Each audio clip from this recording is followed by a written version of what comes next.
Good morning. Good morning, Kathy. How are you? Good morning. Everything is working, don't worry. We are just about Everything. to commence. Okay. And good morning, everybody. Today's shiur has been kindly dedicated by Fortuna Shachna in memory of her father, Yitzchak ben Avraham Amzalek, Zichrono Livracha. Thank you, Fortuna, for that. May today's learning provide an aliyah for his neshama on the occasion of his yortzeit. And if anybody ever does want to dedicate a shiur, please feel free to do so by contacting Ray in our office, and we are happy to provide that service. Today we're going to look at two parashiot, Parshat Matot and Parshat Maseh. And we're going to look at, I think, 4 topics overall, 5 or 6 subcategories, but really 4 topics from these 2 significant parashiot from the end of the book of Bamidbar. And before you know, it'll be in the final book of the Torah, the book of Devarim. But let's finish off Bamidbar today. And the first topic I'd like to look at is the war against Midian. And we need to look carefully at the wording which appears here in the background to the war against Midian. So we start off with source number 1. Vaydaber Hashem el Moshe le'mor, Hashem said to Moshe as follows: Nakom nikmat b'nei Yisrael me'et ha-Midyanim, avenge the vengeance of the Israelites from the Midianites. Achar, and then te'asef alamecha, you're going to pass away. Now Moshe goes and he delivers this message. Vayomer, vaydaber Moshe el ha'am le'mor, Moshe said to the people as follows: Heichaltzu me'itchem anashim, arm men, pioneers from amongst you, litzava, to go and join an army. V'yu al Midian, and they should be against Midian. Latet nikmat Hashem b'Midian, to provide Hashem's vengeance against Midian. And we need to pay attention to some subtle changes which have occurred here. Number 1, whose vengeance are we avenging here? Hashem says to Moshe, Nakam, avenge, Nikmat b'nei Yisrael, the vengeance of the Israelites. And then Moshe goes to the Israelites and he doesn't say to them, take your revenge against Midian. No, he says, take Nikmat Hashem b'Midian, take Hashem's vengeance against Midian. So there's been a change here in whose vengeance we're talking about. Secondly, when Hashem approaches Moshe, he says you should take the Jewish Israel vengeance from the Midianim, from the Midianites plural. Yet when Moshe speaks to the people, he talks v'yu al Midian, we should be against Midian singular. And that's another thing that the Kli Yakar is going to pay attention to. Now the question of our vengeance and Hashem's vengeance is not a new question. That's been addressed before. But the Kli Yakar is going to analyze the traditional way of understanding this. In source number 2. Nakom nikmat b'nei Yisrael me'et ha-Midyanim, Hashem tells Moshe to tell us that we should take the Israelite vengeance. Or Moshe shina, Moshe changed, V'amar, and Moshe said, Lated nikmat Hashem b'Midian, to give Hashem's vengeance against Midian. Now, Moshe making a change here is no small deal. If Hashem tells Moshe to deliver a message, surely Moshe should deliver the message that Hashem has told him to deliver. So a change here is not just a bit of pragmatism or diplomacy or whatever you want to call it, of somebody altering their message depending on the crowd. This is Moshe changing the message that Hashem told him to deliver the people. So there must have been a very, very good reason why he would do it. That's question number 1. V'od kasha, question number 2. Shepiresh Rashi, Rashi explains as follows. Even though Moshe heard that his own death is connected to this, meaning Moshe is told, take the vengeance against Midian, and then you're going to pass away. So if you were told that the next time you go to Coles Elsternwick, you'll pass away, chas v'shalom, you'd probably avoid Coles Elsternwick. Moshe is told, take the vengeance, and then you'll pass away. Nevertheless, Asar b'simcha, Moshe does Hashem's mission with joy, v'lo icher, and he didn't delay. That's what Rashi says. Why? Because Moshe gets straight into it, which is a very impressive thing to do. But the Kli Yakar wants to know, Minale l'Rashi lomar kain. Where does Rashi get it from that Moshe was happy? How does he know Moshe was happy? Shema perhaps hayana etzavel mitato. Maybe Moshe was upset about the fact he was going to pass away. Is that a reason not to do what Hashem told him to do? Me like Moshe doesn't do Hashem's job without delay. Of course Moshe is going to do it straight away. So it is clear. Hashem tells Moshe, take the vengeance against Midian and then you're going to pass away. And it's clear that Moshe does it straight away. But Rashi says that Moshe did it b'simcha. Moshe did it with joy, and Kli Yakar wants to know, where does Rashi get that from? Maybe Moshe did it with a heavy heart. Maybe Moshe did it with upset, with anger, with regret, with frustration, but Hashem told Moshe to do it, so Moshe did it. How do you know that Moshe did it b'simcha, with joy? And so the Kli Yakar explains as follows. Ubiyur hadavar, to explain this whole concept, we need to understand. Shehamidyanim shtayim ra'ot asu. The Midianites did two wrong things. We're taking revenge here. Revenge for what? What did the Midianites do wrong? Achat, number one, l'shamayim. They did something wrong against Hashem. Ki hichtiu et Yisrael ba'avodah zara uviznut, as we know from the whole story at the beginning of Parshat Pinchas, at the end of the Parsha before that it was the Midianites who made us sin with idolatry and with the harlots of Midian, with illicit relationships. And that's a sin against Hashem, because they made us behave in this inappropriate way. V'achat liYisrael, they've done something wrong to us, Bnei Yisrael. Ki hipilu ba'atzatam 24,000 mi-Yisrael. Due to their plan, 24,000 Israelites died in a plague. So 24,000 of us have died. And the same way, if you can imagine at a pandemic, people are looking at fingers to point, who are you going to blame? Whose fault is this? 24,000 people have died. Who are we going to blame? Well, we're trying to, at the moment, we're blaming the Midianites. Look what they've done to us. Look what they've caused. So they've done something wrong against the Israelites as well. So V'amar HaKadosh Baruch Hu LaMoshe, Hashem says to Moshe, Nekam nikmat b'nei Yisrael. I want you to avenge that which the Midianites caused to the Israelites, the suffering that they caused Bnei Israel. Kimasha Asuli, Hashem says, okay, they created some idolatry, some forbidden relationships. Sharia Machu, Hashem says, I don't mind. What they've done to me, this isn't for me, Hashem says. This isn't my personal vengeance. I forgive, I've moved on. It doesn't make a difference to me, Hashem says. Ki imrabu pishei adam. What, humans do lots of terrible things. What difference does it make to Hashem himself? The key point of the vengeance here is al-masha asul Yisrael, that which they did to the Israelites, because they caused us great harm. So Hashem says, this isn't about me. This isn't about what they did to me, and they bow down to other idols. Hashem says, whatever, it doesn't make a difference to me personally. I want you to avenge the vengeance of the Israelites. But now Moshe puts two and two together, and he does as follows. V'achar shama Moshe. Once Moshe has heard, she'amar lo Hashem, that Hashem has said to him, achar te'asef al amecha, once you've completed this project, you're going to pass away. Uchvar yadam Moshe rov chibat Yisrael al manhigehem. Moshe knew how popular he was and how much everyone loved him. Amar belibo, Moshe thought to himself, Im Omar el Yisrael dvarim kavayatam. If I tell the Israelites exactly what I've been told to tell them, ka'asher ne'emru li mepia gvura, as Hashem told me to, me'achar she'yadu Yisrael shemitatit tluya b'nekama zo, seeing as Bnei Israel will know that my passing away will depend on delivering this vengeance, Im kein yomanai Yisrael, then the Israelites will say, Kashem shemachar HaKadosh Baruch Hu al chelko, just as Hashem is forgiving his chelek, his portion, kach anachnu nimchal lahem al ma she'asu lanu, the Israelites will say, you know what?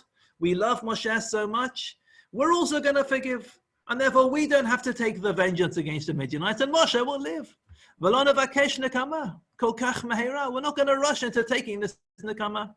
So if it's about Bnei Yisrael's feelings, and Bnei Yisrael's vengeance, then Bnei Yisrael will say, you know what?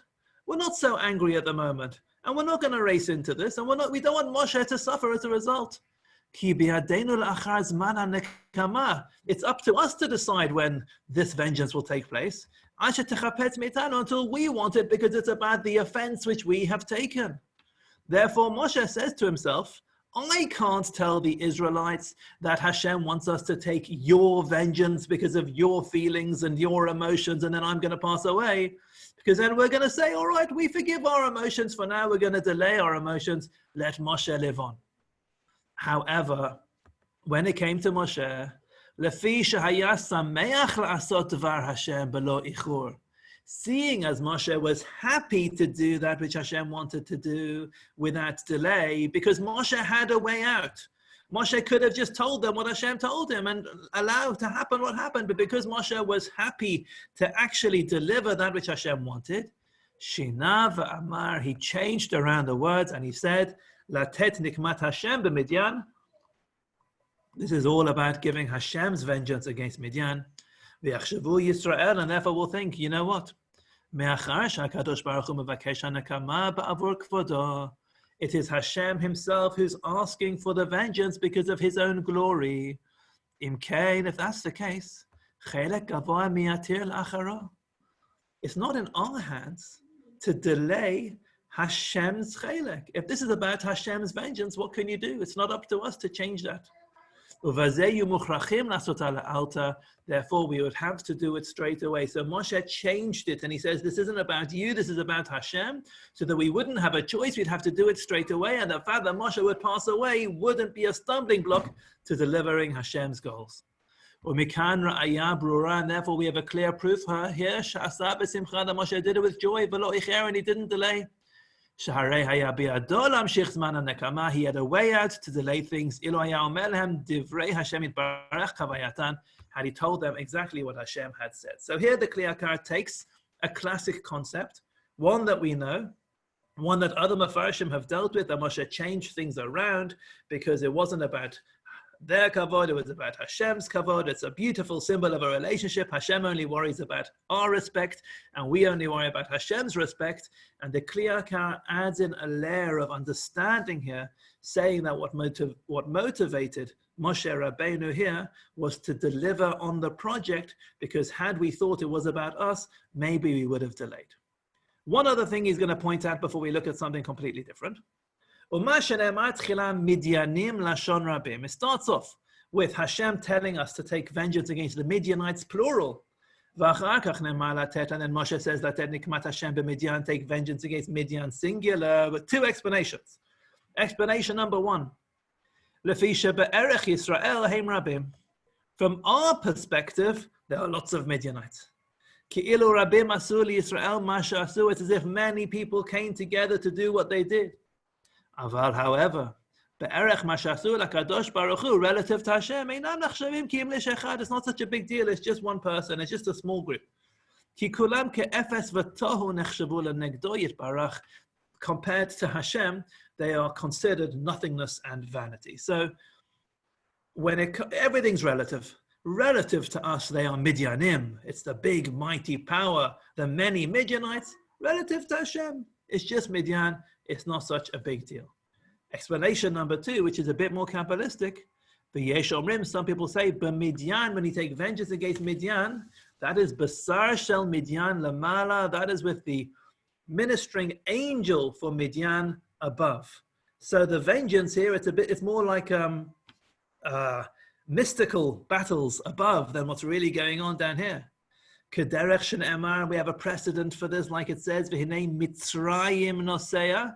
In the book of Shemot, it says Mitzrayim, singular, was running after us, which means the demon or the angel or the ministering angel of Mitzrayim from above was that which was pursuing us.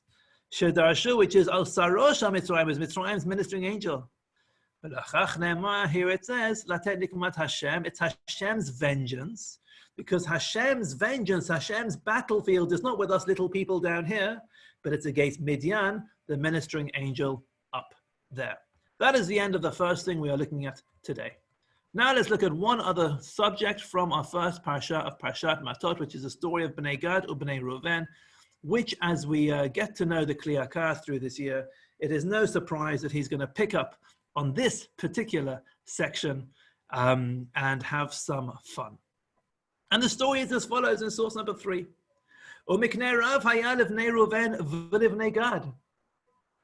sons of Reuven and the sons of Gad had a lot of livestock.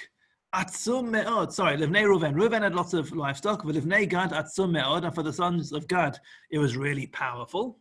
We're not bringing this part of the Kli Yakar today, but he says that Reuven had great flock in number, and Gad had great flock in strength. Vayir'u et Eretz Ya'azer.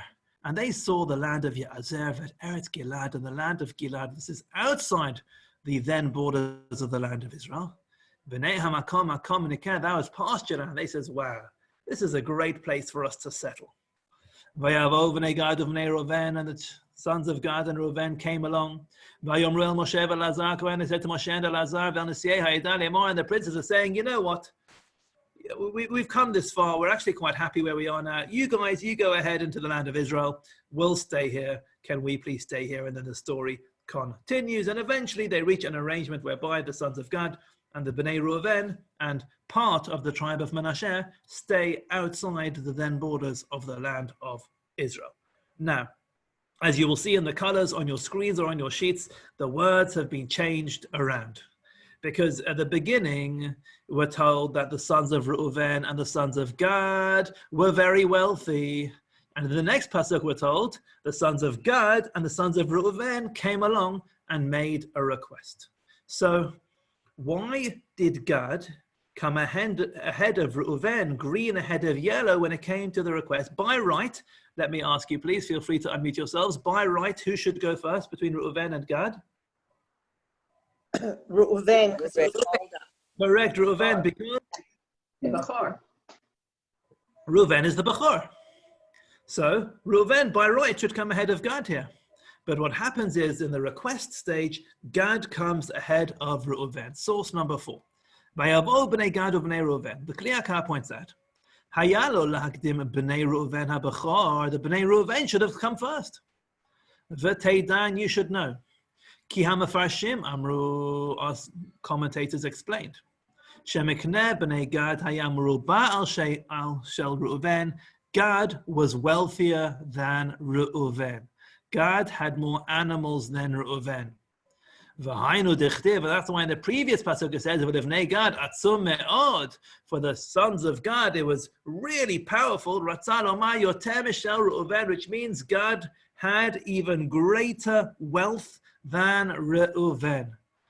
Al Kain, therefore, who comes to speak up first? Amru b'nei Gad divreihem kodem livnei Reuven. The wealthier people came forward to speak first. HaBachor, they spoke ahead of the Bachor, which is chutzpahdik. The Fishayat Sa'aran Gadol shel Reuven. It's usually explained, why did they speak up first? Not chutzpah, but because they had more to lose, or they felt financially this was a bigger deal for them.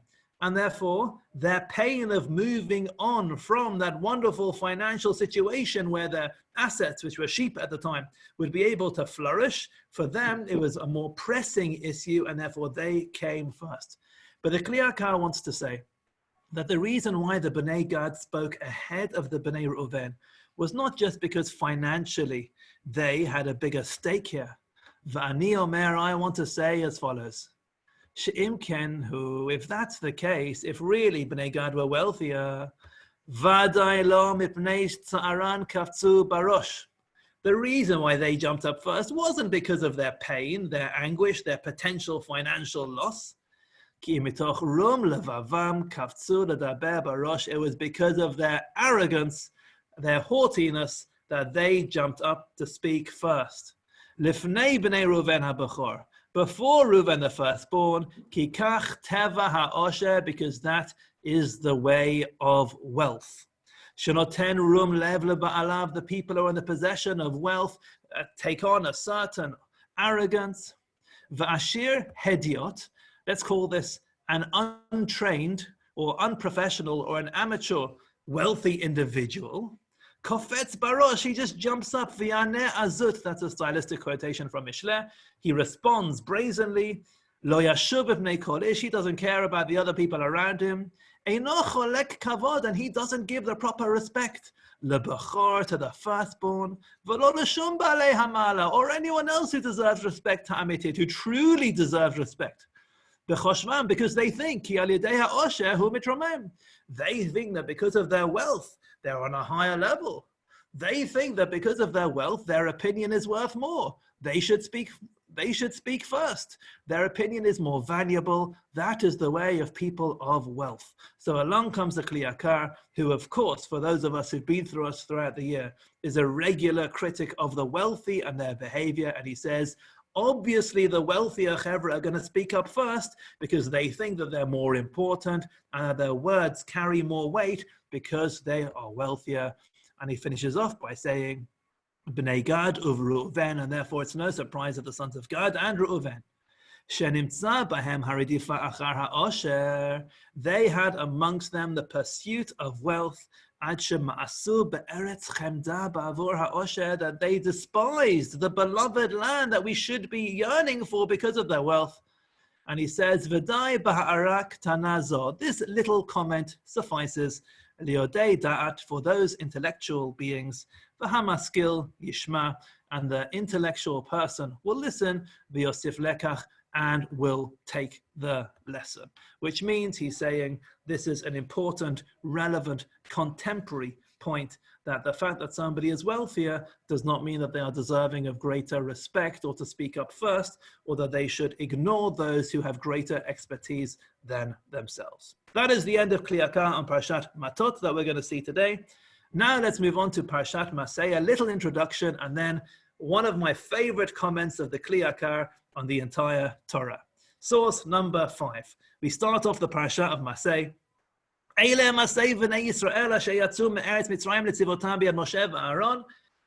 are the journeys of the Israelites who left from the land of Egypt according to their hosts in the hands of Moshe and Aharon. And we'll just start off with a general explanation. What is the point of Parshat Masei? Why do we list all of these journeys at this stage of the Torah and at all? The Kli Yakar explains in source 6. These are the journeys of the Israelites. Because prior to this, in the context of the negotiation with the sons of Gad and Bnei Reuven, Moshe said to them, Hashem made us move around the wilderness for 40 years. Now, if that's all the Torah said, that we were moving around the wilderness for 40 years, you might have thought to say, Shahayu nadim v'na'im, that we were constantly in motion. Kishochev barosh chevel, that's a reference of somebody sleeping on a boat by the front rope, by the mast, meaning you're not sleeping safely or well. Lo shakatu v'lo nachu kol arba'im shana, without these 40 years we didn't have a moment of rest, because Moshe said for 40 years we were on the move, we were on the go. Al kein amar, therefore it says, Eile masei. This is a record of our journeys. To tell us, over the period of 40 years, we only took 42 journeys in 40 years. And that isn't so much. 42 trips in 40 years, just over one a year. That's not so terrible. Generally speaking, our time in the wilderness, we were able to sleep well, we were relaxed, we weren't constantly on the go. And therefore, the aim of this seemingly long list of journeys is actually not that long. If any of us want to consider, those of us who have lived 40 years, I'm not quite there yet. But if you want to make a list of all of your journeys in the last 40 years, some of us will reach many more than 40, let's call them international trips or interstate trips over the period of 40 years. It's not such a big deal. And he goes on and says, that's now we understand why it says, Eilem mas'ei. These are the travels. The focus here is on the number of journeys. V'lo amar, it doesn't say Ela hachanayot hashechanu. These are the places where they encamped. We're less interested in the exact places that we encamped, because it's not a list of locations, destinations. That's not the motivation here. It's a list of journeys. Kederech shene'emar, and that's why it's done. Vayis'u vayachanu. They traveled from here and they went to there, and they traveled from here and they went to there, and they traveled from B and they went to C, and they traveled from C and they went to D. The Torah just doesn't tell us that we went A, B, C, D, E, F, G, it has this wording of traveling from and to and from. Why? Because the focus is on the number of journeys, not on the list of destinations. It's all explaining this concept of Hashem moving us around the wilderness. Ki hatnu'ah, the word tnu'ah, movement, hainu hamasaot, is a reference to our different journeys in the wilderness. What's the whole point of this story? Rashi explains that it's to show Hashem's kindness. Rambam gave a different reason. The Barbanel gave a few reasons. I don't need to go into that. Let's remind ourselves the Kli Yakar doesn't feel the need to talk about everything.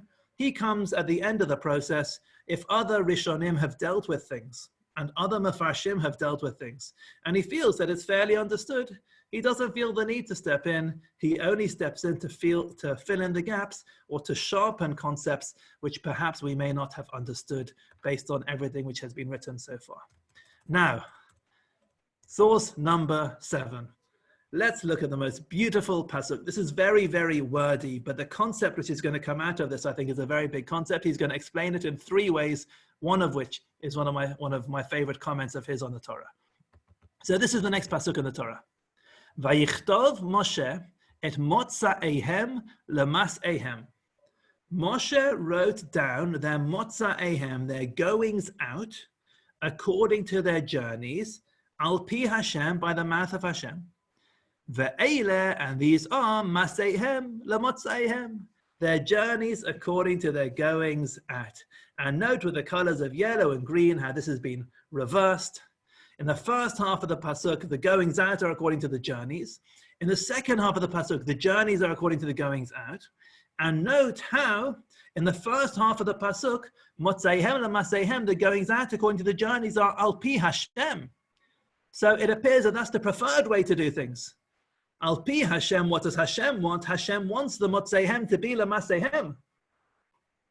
Ve'ele, and these are maseihem lemotzeihem. It's very wordy, but let's see where he's going to get here. Source number 8.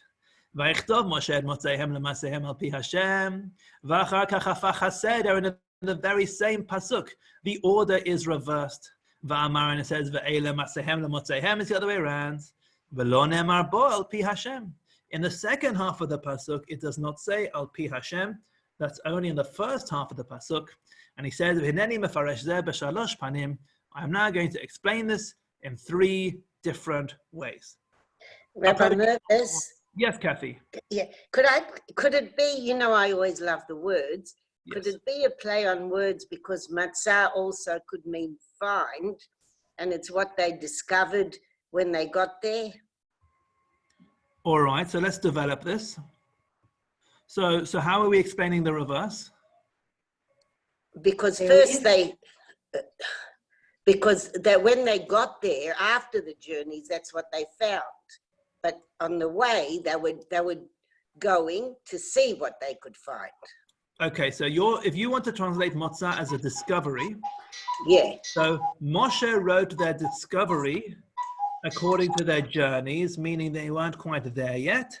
Yeah. And then on arrival, ve'ele, these are their journeys according to their discoveries, which we had then found.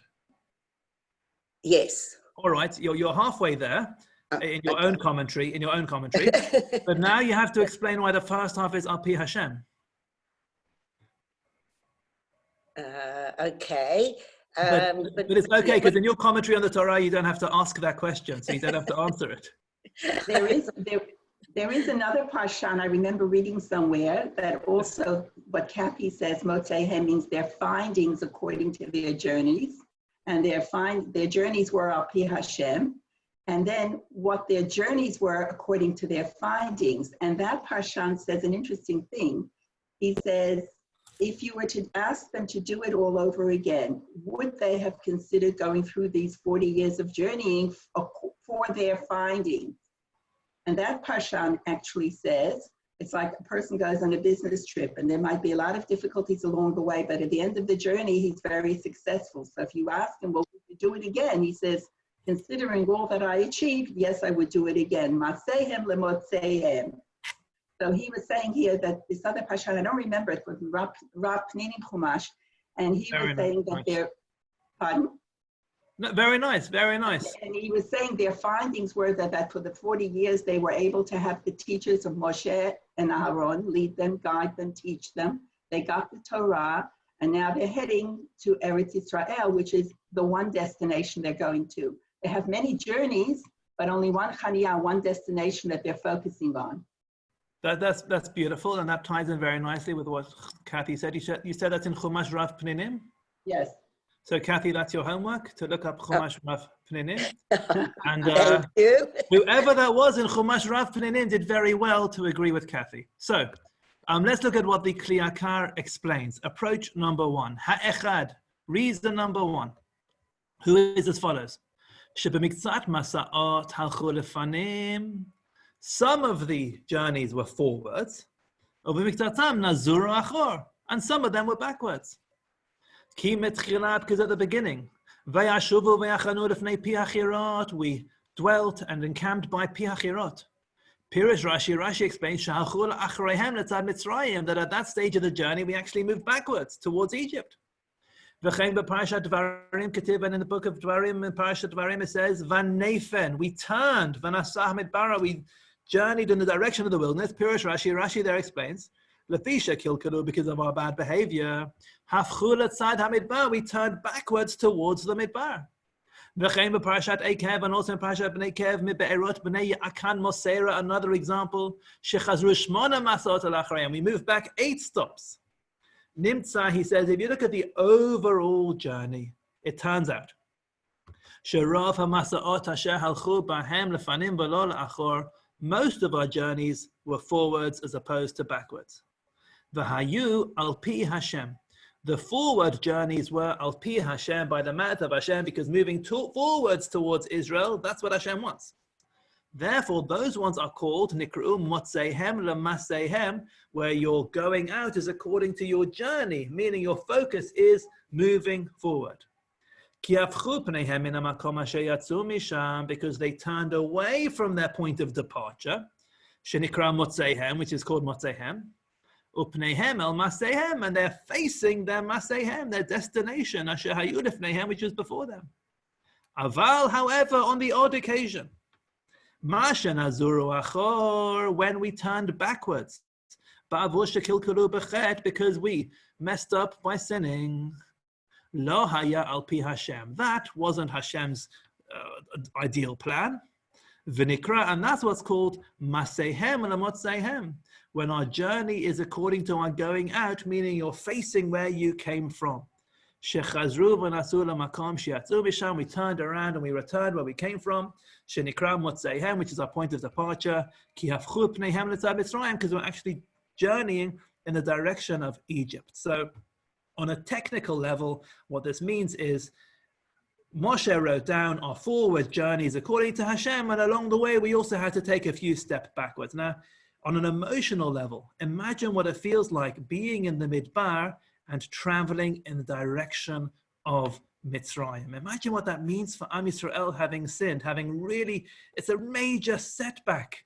It's like going back into lockdown, but moving all the way backwards. It's saying we're moving back. Our progress isn't just stalling, but we're moving backwards. It means that on those occasions that we sinned and we needed to travel backwards, it was a major episode for us. But by and large, most of our travel was forward. That's explanation number one. Now, the background to explanation number 2 is what happens in the following psukim. Source number 9, pay attention. Vayis'u Ramses, this is the continuation of the Parsha.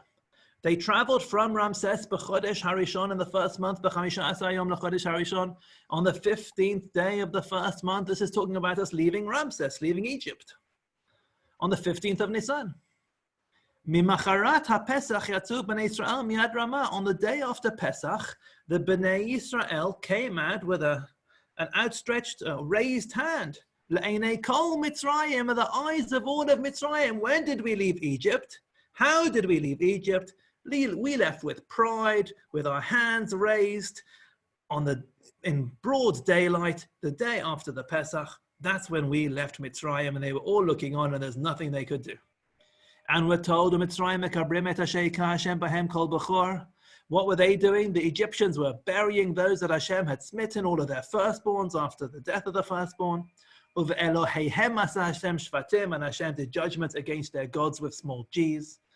Then we're told, the Israelites traveled from Ramses, and we dwelt in Sukkot. Now, twice we're told that we left Ramses. The first time here is Vayis'u Ramses. They traveled from Ramses. 2 psukim later we're told Vayis'u v'nei Yisrael Ramses. The Israelites traveled from Ramses.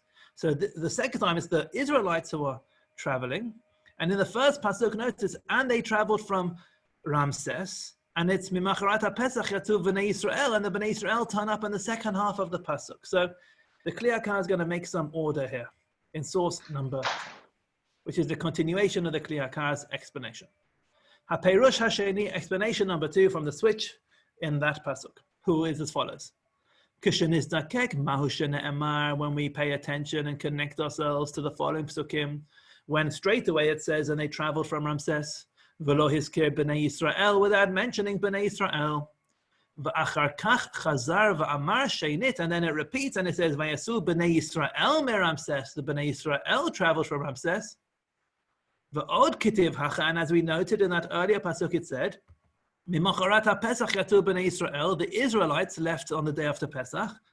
However, we're told elsewhere, v'makom acher omer, elsewhere in Devarim it says, Hotziacha Hashem mitzrayim laila, Hashem took us out at night time. So when did we leave Mitzrayim? Did we leave at night? Did we leave at day? What's going on here?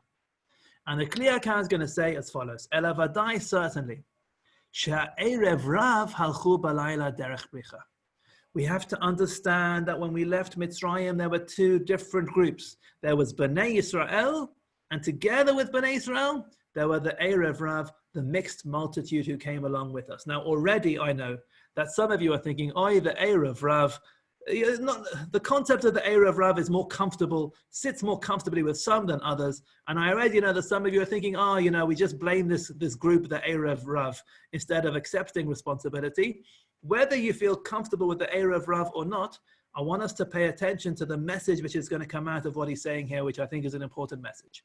So we've got 2 different groups here. We've got Bnei Yisrael, let's call them the mainstream, leaving Mitzrayim. And we've also got the Erev Rav. And the Erev Rav, that mixed multitude who tagged along with us from Mitzrayim, they escaped at night time. V'aleihem ne'emar, about the Erev Rav, it says, Vayugad lamelech Mitzrayim ki barach ha'am. The king of Egypt was told that the people had fled. What, he didn't know? He didn't see us going? We're told that everyone saw us go in broad daylight. No. He was told ki barach ha'am. The people had fled. Who was fleeing? Boreach lo ne'emar ela barach. It doesn't say we were fleeing, but rather we had fled. So Paro was told that there's a group which had escaped. That's not us. Shekma barach miyad b'tzeitam. It's talking about a group that fled straight away. V'zeh lo yitzdak al Yisrael. That's not talking about us. Sharei alchu biyad ramah. We went out in broad daylight. Ela vadai she'ala erev rav hu gadlo. He was told about the erev rav. Shenikra b'shem am. They are called am. So the am, the erev rav, had run away. Avar Yisrael halchu bayom biyad ramah. We left at daytime. So we left with pride. They escaped the moment they could. And therefore, in this week's Parsha, where it says, Vayis'u mi Ramses b'chodesh harishon, they traveled from Ramses in the first month. Be'erev Rav, who Medaber is talking about the Erev Rav. V'achar kach amar, and then it says, Mimacharat HaPesach, but the day after Pesach, Yatzu b'nei Yisrael miyad Ramah, the Israelites went out with pride in broad daylight. And then we're told, Vayis'u b'nei Yisrael me Ramses, the Israelites traveled from Ramses. Ki ha'erev rav halchu tchila kiminhag haborchim. This is answering Debbie's question, that the Erev Rav left straight away, like the custom of those who flee. If you run away, you take your chance. If you run away at night time. U'v'nei Yisrael halchu achreihem, we followed afterwards, which is an expression of Bnei Israel's great belief in Hashem. that we had the opportunity to leave Mitzrayim and we didn't take it.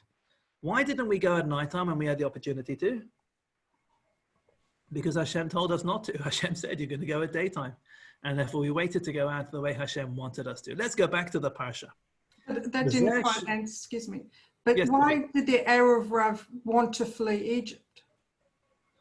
Why do they want to run away from Egypt? Yeah. Egypt is falling apart. There are plagues. People are dying. It's crumbling. Who knows what's going to happen? And there's this blessed nation of God, miracles happening for them. They wanted to tag along and join the party. It would have been great to join Bnei Israel. Okay. All right. So let's get back to our parasha. Remember, we're talking about the different types of journeys. V'zeh she'amar. This is why it says, Vayichtov Moshe et motzaihem l'maseihem al pi Hashem. When it says in the first half of the pasuk that Moshe wrote down their outgoings according to their journeys by the mouth of Hashem, Zon Siyat B'nei Yisrael. That's the way how we, the Israelites, traveled. Asher Yesodam Eretz HaKdosha, our foundation, we come from the Holy Land. Al Kein Hafchu Tamid Pneihem Min Motzeihem. We always turned away from where we came from. Hamakom Asher Yatzu Misham, our point of departure, Mitzrayim. Umegamat Pneihem L'Maseihem, and our faces were always forward towards our journeys, focused on our destination. Lavo ela aretz asher nishba Hashem lavotam, to come to the land that Hashem swore to our forefathers. There was the main group and they were focused on where we were going. Avala Erev Rav, but this group, the Erev Rav, Shahayu Mekoram Mitzrayim, who came from Egypt. V'lo yatzu al pi Hashem, they weren't going out according to Hashem. Ki Moshe mid'ato hotziam, it was Moshe's own opinion to allow them to come along. Ne'emar b'hem, about that group it says, these are their journeys according to their goings out. Meaning, they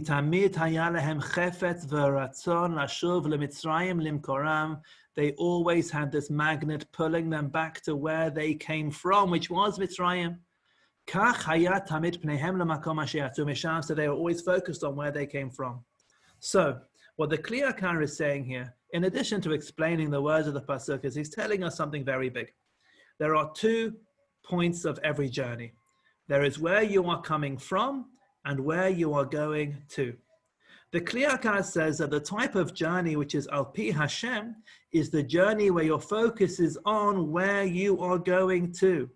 The problem with the Erev Rav was that their focus was always on where they were coming from, but not on where they are going to. And that's why every time there's a challenge, they say, we want to go back to Mitzrayim.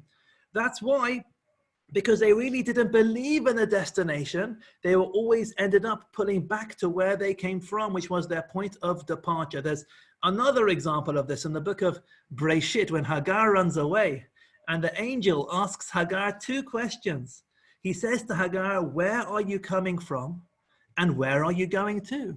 And there Hagar responds, Sarai gvirati anochi barachat, I'm running away from Sarai, my mistress. The Hagar only answers one question. She says, I'm running away from Sarah. She doesn't say where she was going to. It was a journey without a destination. And if your journey is completely focused on where you're coming from, if you're only running away from somewhere and you don't know where you're going to, ultimately that's a journey which will not be successful. And so the angel says to Hagar, if that's the case, just go back home. And we can apply this in so many ways, to physical journeys, to national journeys, to historical journeys. We as a nation at the moment, are we a nation which has come out of somewhere in the last century? Or are we actually going somewhere as well? What's our justification of entering the land of Israel at the moment? Are we justified in entering the land of Israel because of the Shoah, because of where we've come from? Or is it also because we're going to, because of the Medina we want to build, for the state we imagine, because of the world we want to see, the better world we want to see? On an individual level as well, when it comes to self-improvement, if there's any part of our lives which we want to leave behind, is our focus going to be on what we're leaving behind? Or is our focus going to be on where we are moving towards the improved life, the better life that we want to live? A process of self-improvement which is entirely focused on where you're coming from is not necessarily going to be successful. A successful journey is a journey where you know where you're coming from. That's important, but you also need to know where you are going to, and that is Al Pi Hashem. So I think it's a really, really deep and rich concept of the Kli Yakar. His answer number 2 to that change of words at the beginning of Parshat Mas'eh. Finally, we'll look at answer number 3, approach 3, before we look at our final topic today. Perush Shlishihu, the third explanation is as follows.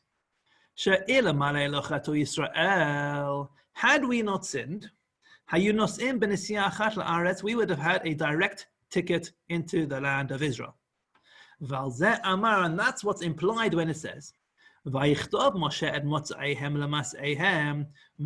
wrote our going out according to our destination. Meaning, we were only really supposed to have one point of departure. From our original point of departure, we weren't supposed to have another point of departure from a resting place. Hashem wanted to take us on eagle wings on a direct flight into the land. However, because we ruined things with our own behavior, we needed to write, we had all these journeys with multiple points of departure, meaning the journey was really broken up into different peaks. We had all these different boarding passes for every different stop along the way of our journey, but that's not the way it was meant to be. We reached places which themselves became points of departure. And that wasn't supposed to be the case. They were just supposed to be direct stations along the way. We ended up being wandering, thrown around from one place to the other. That certainly was not Hashem's original plan. That's not what he originally wanted. So a small change of words with lots of potential to understand what is going on there. The final topic I'd like to look at today is a pasuk which appears in this week's Parsha, and we need to know what it is doing there in source number 11. And we're told, V'hit nachaltem et haaretz begoral lemishpachot teichem. You should inherit, divide, apportion the land by lottery, according to their families. Larav tarbu et nachalato, v'lama'at tamit et nachalato. The bigger families would get a bigger portion, and the smaller ones will get a smaller portion. Ela sheyetzelo shama hagoral lo yihiyeh. According to where the lottery falls for you, that's where you'll end up.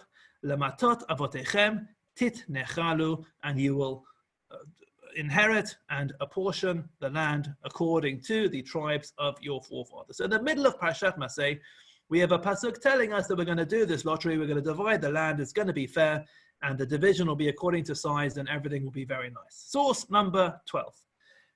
The hitnachaltem et haaretz bagoral, the Kli Yakar wants to ask. The pasuk zeh nitkashu hamefarshim me'od. Our commentators were very troubled by this pasuk. Ba'omram, because they noticed that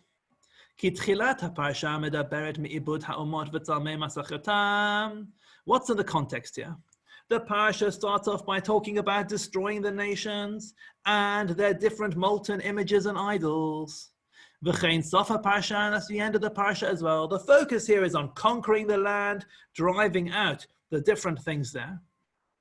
We're told in a continuation what will happen if we don't do what we're supposed to do. And therefore, in that context,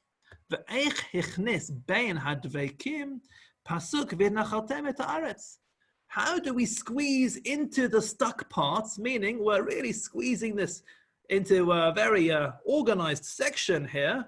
We're squeezing in a concept about inheriting the land. What's that got to do here? The context here is entering the land, conquering the land, getting rid of the gods with small g's of the land. Why in the middle are we told, by the way, this is how you're going to divide it? That's not really what we're talking about here. So he goes on to explain. I want to explain as follows. Shalok Hashem Midi is actually not such a big question. Everyone is troubled by this. He says it's not such a big question. Ki be'ivud hatzlamim v'habamot v'gerosh kol ha'amot. What Hashem is really doing is when he says, when you go into the land, you have to destroy the idols and the false platforms for worship, and you're going to have to get rid of all the nations. Hitil Hashem avodah rabah al Yisrael. That's a lot of work to do. So we're told you're going to go into the land before you even consider the work of working the land. In fact, we're going to have to actually work in order to put food on our tables, which itself is a daunting prospect. Before we even get there, Hashem says you're going to have to fight. You're going to have a lot of work to do here. So in the context of Moshe telling us the hard work we have to do when we enter the land, there are two concerns. This isn't the final thing. We've got something nice after this as well. Concern number one. Hey, number one. This will be like a pot which belongs to partners, meaning there will be too many cooks for this pot. And it's not going to happen. Everyone's going to say, let other people do it. So Hashem says, this is what you got to do. Enter the land, get rid of all the idols, all the people, there's everything you got to do. And without a fair division of the work, it's just not going to happen. Everyone's going to leave it to everyone else. So inside our project of entering the land, it was important that there would also be a division of the land geographically, so we know who's responsible for what area. Hey, number two, it'll be a point of tension. Everyone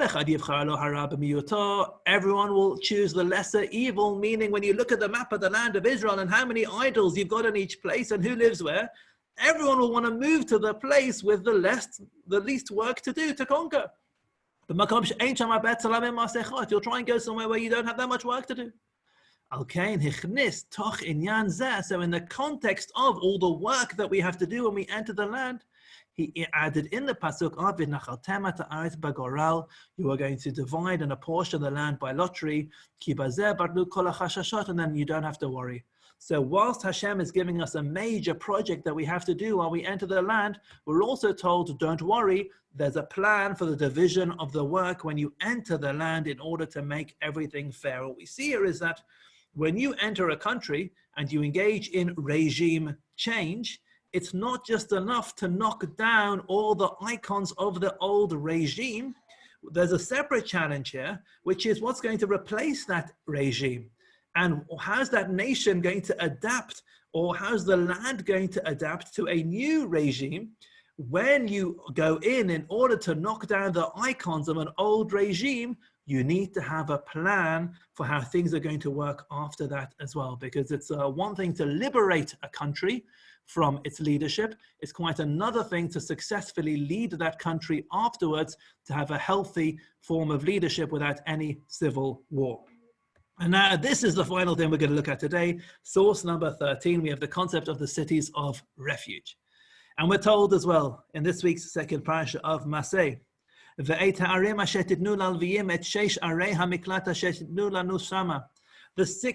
cities which you will give to the Leviim, the 6 cities of refuge that you'll be able to run to there. Harotzeach, this is somebody who murders accidentally. In addition to the 6 cities, add another 42. Why do we have 42 extra cities of refuge? The Kli Yakar explains in source number 14. 42 cities. Keneged, this corresponds to we have 42 cities corresponding to our 42 stops along the way in the wilderness. And this appears in Parshat Maseh, where we have the list of the 42. Why?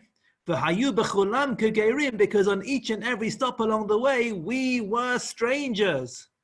Similarly, the Leviim, who didn't own land themselves, they were given 42 cities.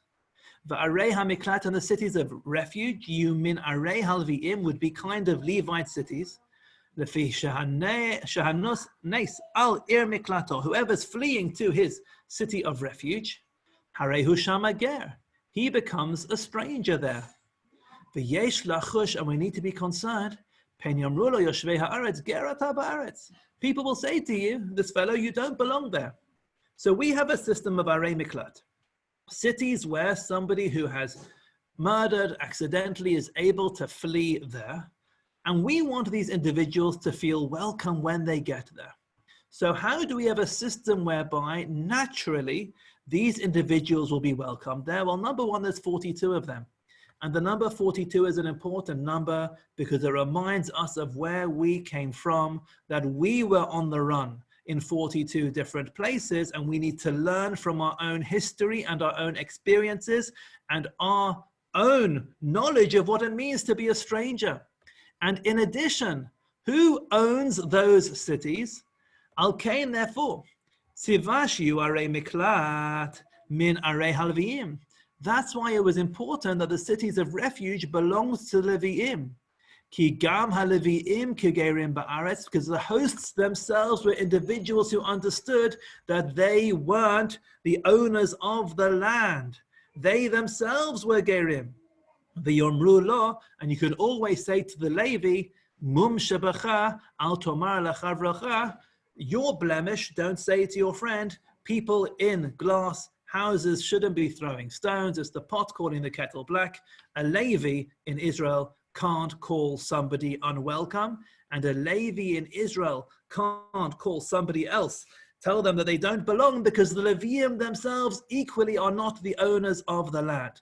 And therefore, the whole design of the cities of refuge, let's call this a welfare system, the whole design of this welfare system for individuals who needed somewhere to flee was one which was designed around empathy, that the theme is that we ourselves were once on the run in 42 different places. So we're now going to have 42 places of refuge. And in addition, the people running the places are people who themselves don't have permanent ownership over the land, which creates the natural empathy which is required in order to look after these people. And the Kli Yakar says that this is a theme, al derech shene'emar, like it says in Shmot chapter 23 verse 9. Va'atem yadatem et nefesh hager, you know the nefesh of the ger, meaning you understand the psychology of the ger. Ki gerim hayitem, because you yourselves were gerim. And like it says in Breshit, ki ger yeh zaracha be'eretz lo lahem, your offspring will be ger. We ourselves are going to be strangers in a land which is not theirs. Now, traditionally, how do we understand this phrase? We traditionally understand this to mean that we'll be strangers in a land which doesn't belong to us. So the Israelites will be strangers in a land that doesn't belong to the Israelites. The Kli Yakar says, no, that's not what it means. Hainu, it means ba'aretz, in a land, shehu lo lahem she'yoshvei ha'aretz.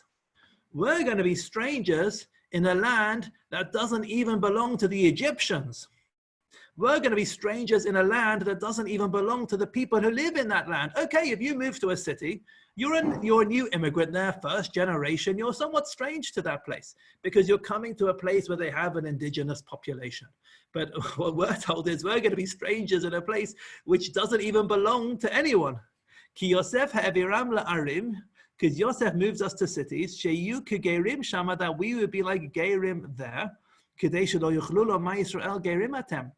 Yosef tried to move us to places which didn't belong to anyone, so that no one would be able to turn around to us and say, you don't belong here, you're in our land. Yosef moved us to Goshen, to a place which didn't belong to anyone, but it didn't help. We were still considered Gerim.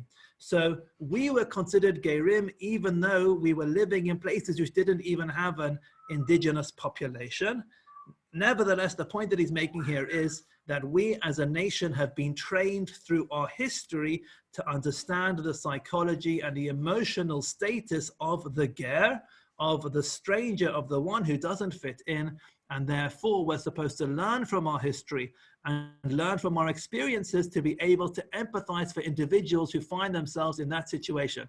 Therefore, Parshat Maseh, in which we have 42 places where we ourselves were seeking refuge, commands us to set up our own 42 extra cities of refuge to identify with and empathize with and care for vulnerable individuals who are in need of our help. That's it for this morning. That's the end of the book of Bamidbar.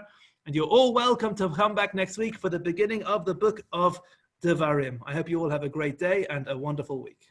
Thank Rav you. Danny. Thank you very much. Thank you, Rabbi Moses.